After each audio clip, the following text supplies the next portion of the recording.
और वहीं क्या मराठा आरक्षण आंदोलन के चक्रव्यूह में अकेले पड़ गए हैं मुख्यमंत्री एकनाथ शिंदे? ये एक सवाल खड़ा हो रहा है। विपक्ष भी सीएम शिंदे को निशाने पर ले रहा है। इस पर देखते हैं हमारे सहयोगी रौनक कुकड़े की ये रिपोर्ट।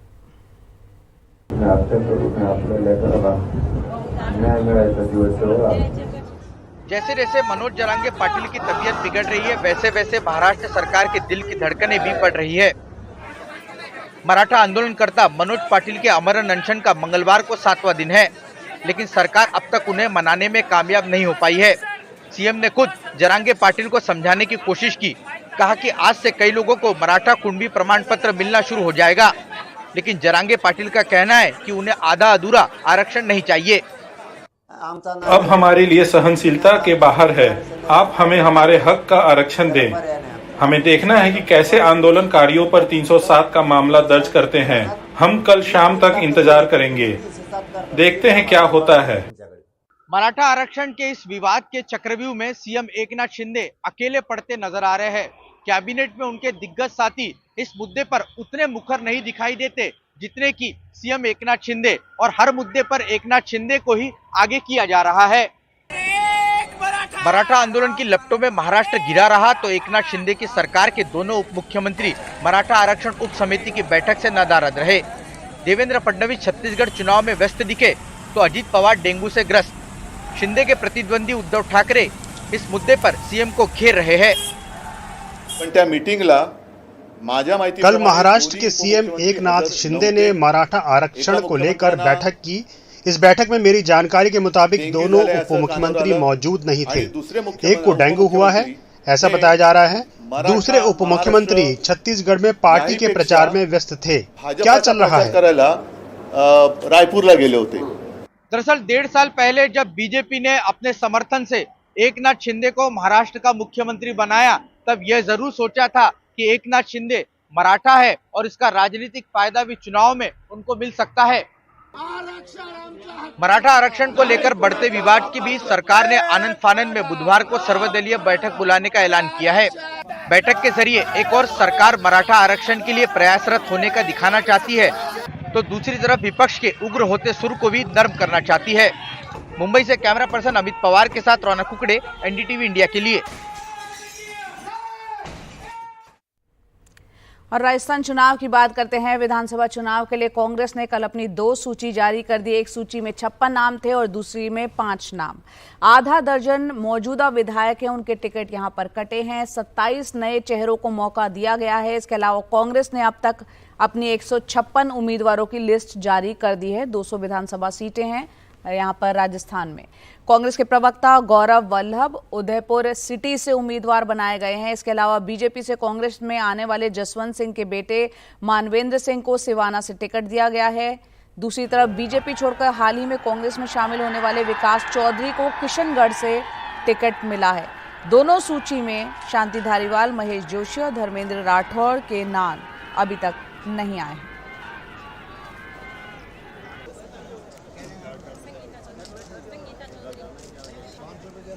मध्य प्रदेश चुनाव की भी बात कर लेते हैं, जहां पर फिलिस्तीन की इस मुद्दे की यहां पर एंट्री हो गई है, जहां इजरायली सेना ने हमास के घातक आतंकी हमले का बदला लेने के लिए गाजा में अपना जमीनी अभियान चलाया हुआ है। वहीं इसकी गूंज अब मध्य प्रदेश में, हजारों किलोमीटर दूर है मध्य प्रदेश, वहां पर विधानसभा चुनाव में सुनाई पड़ रही है। उसको लेकर जमकर राजनीति हो रही है। देखते हैं इस रिपोर्ट में। जब ऐसी बातों का तबसरा लिखा जाता है तो हर छोटे से छोटी कोशिश गिनी जाती है। ये वीडियो सांप्रदायिक रूप से संवेदनशील खरगोन जिले का है और सत्तारूढ़ बीजेपी ने दावा किया है कि वीडियो में जिस महिला की आवाज सुनाई दे रही है वो कांग्रेस विधायक रवि जोशी की डॉक्टर बिटिया सुभिषी जोशी हैं। क्या हम ये अत्याचार सहेंगे? क्या खरगोन बदलाव लाएगा? खरगोन कांग्रेस के साथ खड़ा रहेगा?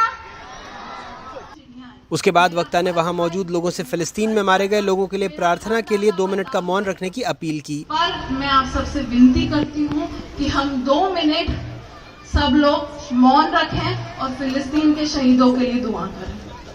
बीजेपी ने कांग्रेस पर निशाना साधते हुए कहा वो आतंकियों का समर्थन कर रही है, जबकि कांग्रेस ने कहा कि 2 मिनट का मौन रखने में कुछ गलत नहीं है। पहले दिग्विजय सिंह उसके बाद कमलनाथ और अब रवि जोशी, ये कांग्रेस का आंतरिक चरित्र है। कांग्रेस का हाथ जिहादियों के साथ, भारत के आधिकारिक स्टैंड के विपरीत ये हमास को सपोर्ट करते हैं। ये उस इकोसिस्टम का हिस्सा है जिससे ये आतंकवाद पनपता है। राहुल गांधी, प्रियंका गांधी मध्य प्रदेश आए तो जवाब दें अपने विधायक की करतूत पर। आज इनको अगर मासूम बच्चों के शौक के लिए अगर कोई 2 मिनट का मौन रखता है तो उसको ये गलत कहते हैं? ये बताएं, मरते हुए हजारों बच्चे किसी भी देश के हों, अगर उनके लिए 2 मिनट का मौन कोई रखता है तो क्या वो कोई अन्याय है, कोई गलत चीज है? जवाब देना चाहिए प्रधानमंत्री जी को। मुख्यमंत्री जी जो यहाँ पे वर्तमान में थे, अब जाने वाले हैं, कि मासूम बच्चे अगर मर रहे हैं, निहत्थे लोग मर रहे हैं, उसके लिए कोई अगर मौन रखना पाप है? कोई पाप नहीं है। इनका प्रोपोगंडा है, इनका प्रोपोगंडा नहीं चलेगा। पूरी दुनिया के अंदर लोग अमन चैन शांति चाहते हैं, और जो निहत्थे लोग, जो मासूम बच्चे मर रहे हैं, उनके लिए सारे लोग मौन रह के उन्हें श्रद्धांजलि देते हैं। पिछले साल रामनवमी के मौके पर खरगोन में भयानक सांप्रदायिक हिंसा हुई थी। खरगोन सीट से कांग्रेस विधायक और उम्मीदवार रवि जोशी कांग्रेस की सरकार बनने पर 2022 के खरगोन दंगों की दोबारा जांच कराने का वायदा करते नजर आ रहे हैं। तो खरगोन दंगे की जांच के आदेश भी करा दिए जाएंगे।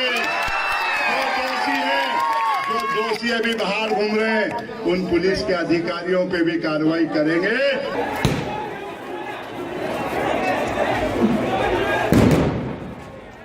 10 अप्रैल 2022 को खरगोन शहर में रामनवमी जुलूस पर हमले के बाद हुई सांप्रदायिक हिंसा में एक मुस्लिम युवक इब्रिश की मौत हो गई और पुलिस सहित 3 दर्जन लोग घायल हो गए थे। अप्रैल 2022 खरगोन सांप्रदायिक हिंसा के सिलसिले में अब तक लगभग 300 लोगों को गिरफ्तार किया गया है। हिंसा की वजह से खरगोन में लगभग 25 दिनों तक कर्फ्यू लगा रहा था। खरगोन से मौजूदा विधायक कांग्रेस के रवि जोशी हैं। उनके सामने 2018-2013 में विधायक रहे और 2018 में उनसे हार गए पूर्व मंत्री बालकृष्ण पाटीदार खड़े हैं। वैसे 1 साल पहले खरगोन में दंगे हुए थे, उस वक्त मलहम लगाने कोई नहीं आया। इसे आप चुनावी मलहम समझ सकते हैं। भोपाल से अपने सहयोगी अमृतांशी जोशी, इजहार खान और कैमरा पर्सन रिजवान के साथ अनुराग द्वारी, NDTV इंडिया।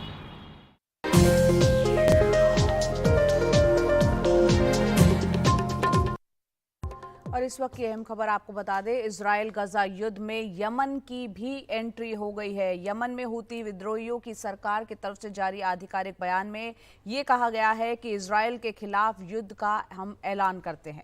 दरअसल यमन में इस वक्त हूती विद्रोहियों की सरकार है, जिसने कि 2014 में राजधानी सना पर अपना कब्जा कर लिया था। इस सरकार को ईरान से भी समर्थन मिला हुआ है और हूती गाहे बगाहे इजराइल पर रॉकेट और मिसाइल हमले करता रहा है। हूती सरकार के प्रधानमंत्री ने कहा है कि हम अपने लोगों को गाजा में मरने के लिए नहीं छोड़ सकते। हूती विद्रोहियों ने धमकी देते हुए कहा कि अगर गाजा में सीज फायर नहीं हुआ तो वो इजराइल पर और बैलिस्टिक मिसाइल दागेगा।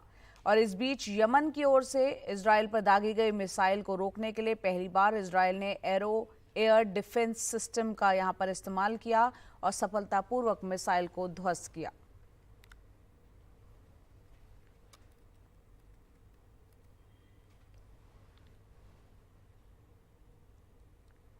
और इजराइल गजा जंग के बीच गजा के सबसे बड़े शरणार्थी शिविर जबालिया पर बम बरसाए गए हैं। इस हमले में करीब 100 लोगों के मारे जाने की खबर है। गजा में हमास द्वारा संचालित स्वास्थ्य मंत्रालय ने इसको लेकर एक बयान जारी करते हुए कहा कि शिविर पर 6 हवाई बमों से हमला किया गया, जिससे कि एक पूरा आवासीय ब्लॉक ही नष्ट हो गया है। इजराइल ने भी हमले की पुष्टि करते हुए कहा कि यहां हमास के एक कैंप को निशाना बनाया गया, जिसमें उनके एक बड़े कमांडर को मार गिराया गया है। जबालिया शरणार्थी शिविर गाजा के 8 शिविरों में सबसे बड़ा है। सीमा पर बना ये शिविर गाजा को इजराइल से जोड़ता है।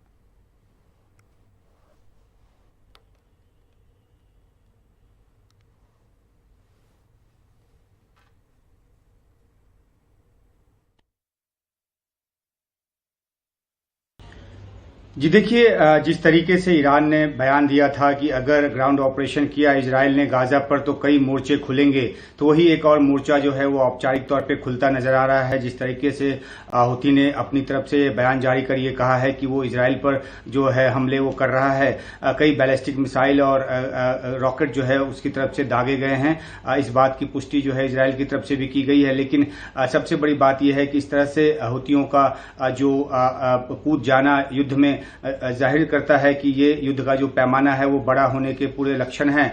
खासतौर पे जैसा कि मैंने कहा कि ईरान के बैकिंग वाले, ईरान के समर्थन वाले जितने भी गुट हैं, चाहे वो लेबनान का जो गुट हो, हिजबुल्ला, या फिर यमन का जो ये मिलिशिया है वो उसकी तरफ से, तो जो ग्राउंड ऑपरेशन जिस तेजी के साथ इजराइल जो है वो नॉर्दर्न गाजा में खासतौर पे चला रहा है, वैसे तो पूरे गाजा पट्टी में उसके ऑपरेशन चल रहे हैं, लेकिन नॉर्दर्न गाजा में जिस एक तीव्रता के साथ वो ऑपरेशन चला रहा है, तो उसके रिएक्शन में इस तरह का बयान जो है वो हूती की तरफ से आया है। तो जाहिर सी बात है कि जो एक कंटेन करने की बात हो रही थी उसमें अभी तो जो एक सफलता है वो नहीं मिली है। गाजा की तरफ से शरणार्थी शिविर कहा जा रहा है, उसको इजराइल की तरफ से कहा जा रहा है कि वहां पे जो हमास के आतंकी हैं वो छिपे हुए थे, और उन्होंने ये भी दावा किया है कि जवालिया का जो बटालियन प्रमुख है उसको मार गिराया गया है इस ऑपरेशन में। तो उत्तरी गाजा को जिस तरीके से घेर कर एक बड़ा ऑपरेशन किया जा रहा है इजराइल की तरफ से, उसके विपरीत एक जो जानकारी गाजा की तरफ से आ रही वो ये भी कि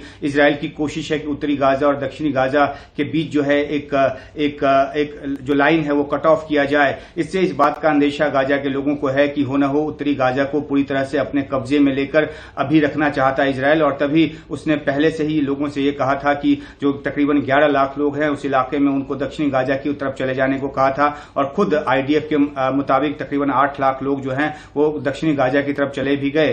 तो ऐसे में क्या ऑपरेशन का मकसद ये है, क्योंकि इजराइल खुद ये कहता है कि जो उत्तरी गाजा है वो हब है हमास का, वहां उनके मुख्यालय है, वहां उनकी सुरंगें हैं, वहां उनके तमाम ठिकाने हैं, वहां हॉस्पिटल्स के तलों में भी, भूतल में भी उनके जो ऑपरेशन है वहां से चलते हैं, उनके दफ्तर वहां पर हैं।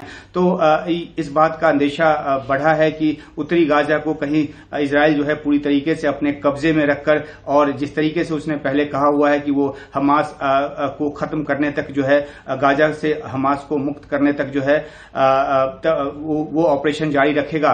तो इस बात का अंदेशा बढ़ा है, और साथ में ये जो चिंता गाजा की तरफ से दिखाई गई है कि उत्तरी गाजा और दक्षिणी गाजा के बीच एक बंटवारे की कोशिश जो है वो जो ग्राउंड ऑपरेशन के दौरान है वो की जा रही है। हालांकि इस बात की पुष्टि और इस बात पे आगे जो तस्दीक है वो होगी, लेकिन अभी तो जानकारी वहां से निकल कर आ रही है। जो जवालिया है वहां पर वो एक प्रमुख अड्डा रहा है, और यहां से काफी ऑपरेशन चलाए जाते रहे, काफी रॉकेट अटैक्स भी हुए हैं, और इसलिए भी इजराइल के खास निशाने पर है, जहां से इस तरह की जानकारी आ रही है कि शरणार्थी शिविर पर हमला किया गया है। लेकिन इजराइल का यह कहना है कि जो वहां पर जो है आतंकवादी हमास के जो हैं वो छिपे हुए थे।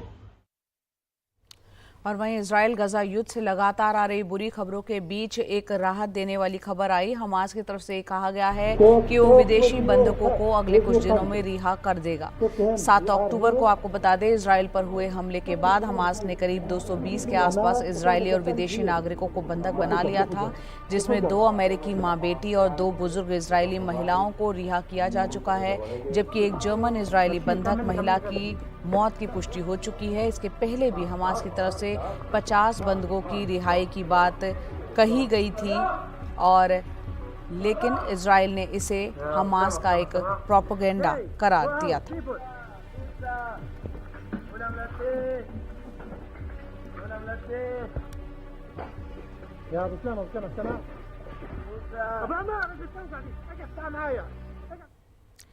और जम्मू कश्मीर की बात करते हैं, किस तरह से निशाना बनाकर यहां पर हमला किया जा रहा है। एक नया मामला जो सामने आया है बारामूला जिले का, जहां आतंकियों ने एक पुलिसकर्मी की निशाना बनाकर हत्या की है, टारगेटेड अटैक किया था। यहां पर घाटी में बीते 3 दिन में टारगेटेड किलिंग का ये तीसरा मामला सामने आया है। इस हत्या के बाद पूरे इलाके को खाली करा दिया गया है। हमलावर आतंकियों के खिलाफ तलाशी अभियान इस वक्त जारी है। इससे पहले रविवार को पुलिस इंस्पेक्टर मसूर अहमद वानी को श्रीनगर में आतंकियों ने गोली मार दी थी, और सोमवार को यूपी के रहने वाले प्रवासी मजदूर कुलदीप सिंह की पुलवामा में आतंकियों ने हत्या कर दी थी।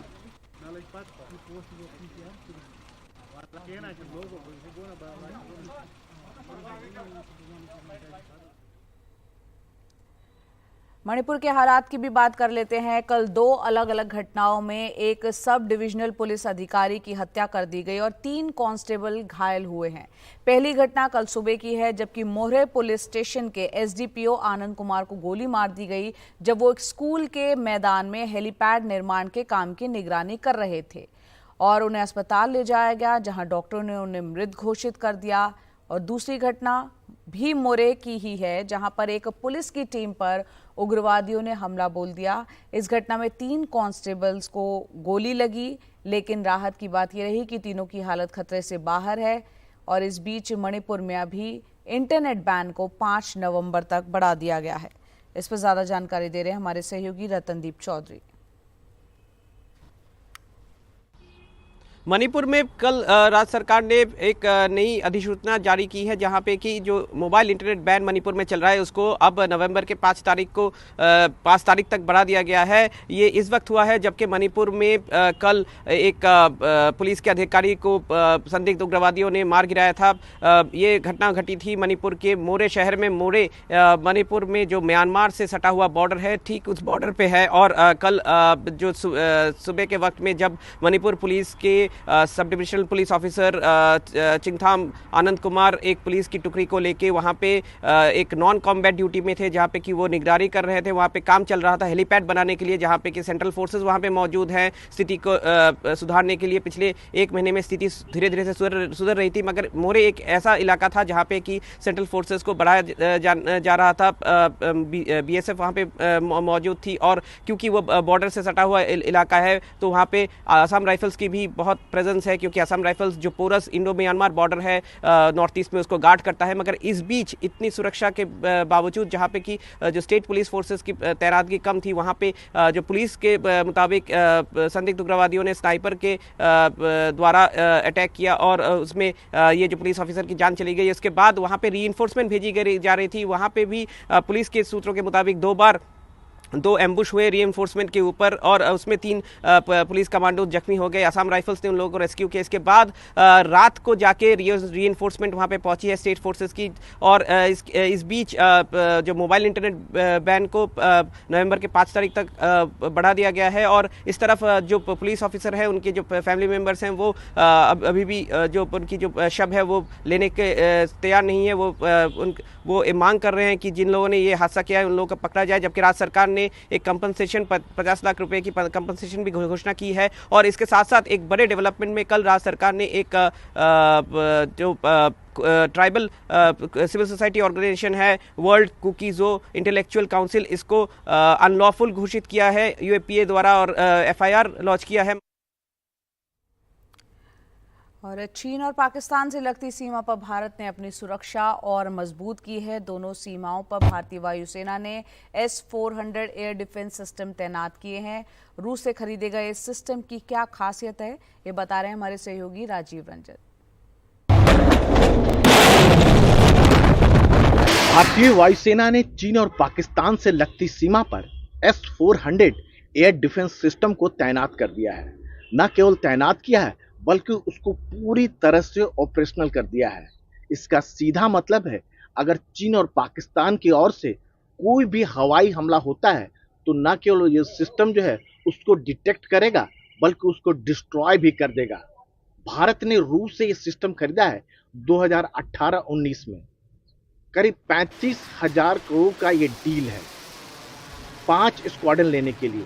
अभी तक भारत के पास S-400 का 3 स्क्वाड्रन आ चुका है।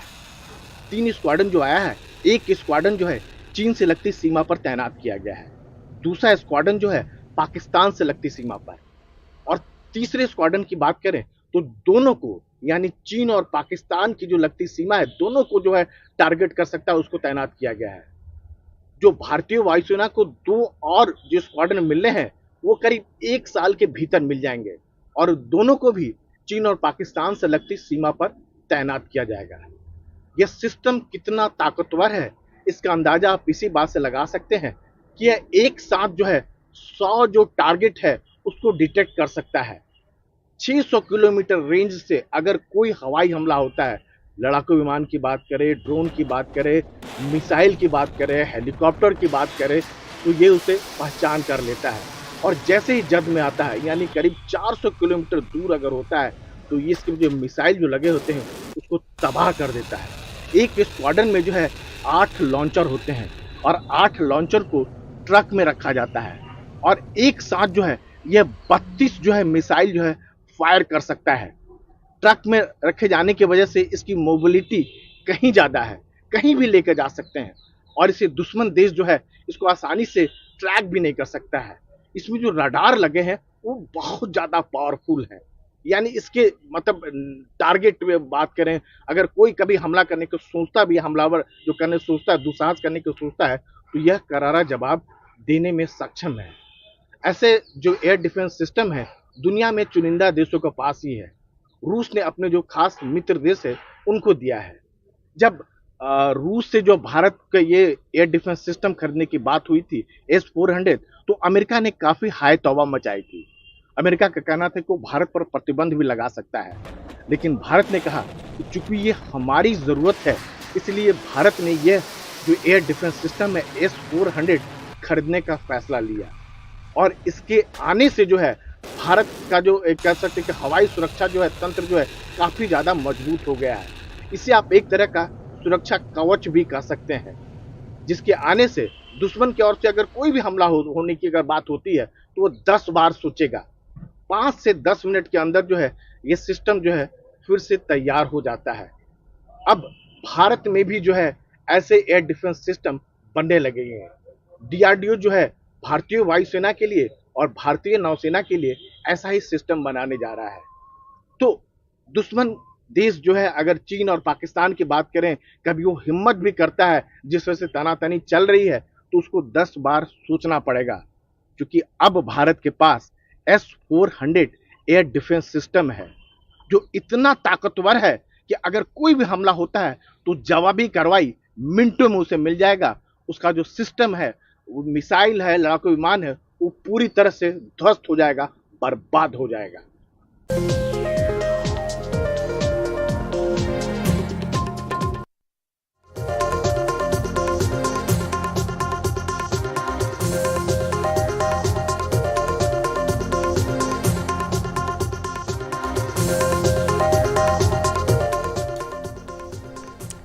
तो कांग्रेस लगातार जातिगत जनगणना के मुद्दे को पुरजोर तरीके से उठा रही है और यहां तक कि चुनावों में उस मुद्दे को उठाते हुए कह रही है जिसकी जितनी आबादी उसका उतना हक।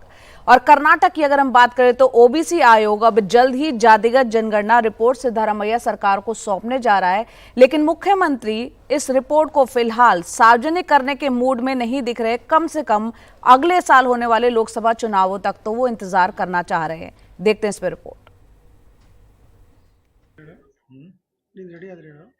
ओबीसी आयोग ने अपनी तैयारी पूरी कर ली है। सोशल एंड एजुकेशनल सर्वे यानी कास्ट सेंसस रिपोर्ट लगभग तैयार है और आयोग नवंबर में ये रिपोर्ट मुख्यमंत्री सिद्धरामैया की सरकार को सौंप देगा।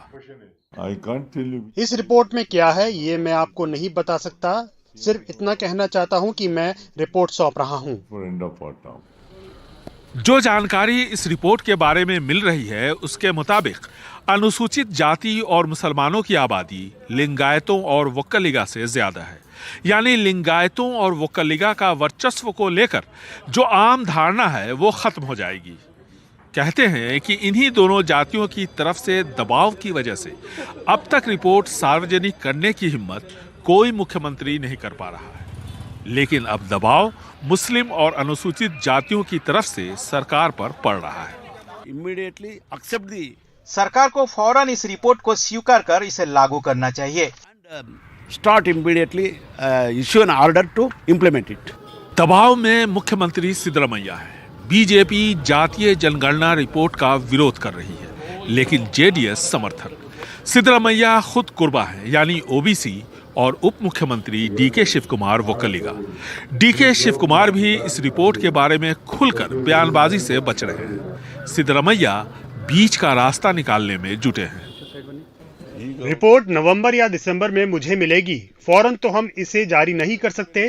कैबिनेट के पास जाएगा और फिर एक प्रक्रिया है, उसके तहत तय होगा कि कब जारी करना है। बिहार के बाद कर्नाटक दूसरा ऐसा राज्य होगा जहां जातीय जनगणना यानी कास्ट सेंसस जारी किया जाएगा। लेकिन कास्ट सेंसस के जारी होते ही इस राज्य का राजनीतिक और सामाजिक समीकरण बदलेगा।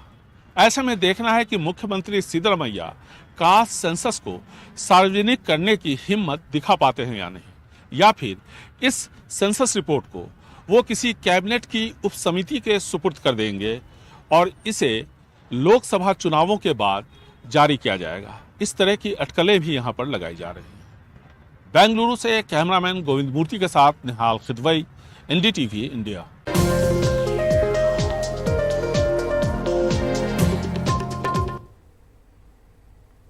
और बात करते हैं खेल की। चीन में हुए एशियन पैरा गेम्स में भारत का शानदार प्रदर्शन देखने को मिला। भारत ने कुल 111 मेडल जीते और जिसमें 29 गोल्ड, 31 सिल्वर और 51 ब्रोंज शामिल है। बैडमिंटन में डॉक्टर रचना पटेल ने ब्रॉन्ज जीता। रचना के स्पाइन में 12 स्क्रू लगे हैं, शरीर में एक रॉड है, उसके बावजूद उनकी मेहनत रंग लाई और देश के लिए एक ब्रॉन्ज पदक वो जीत कर आई हैं। उनसे देखते हैं खास बातचीत।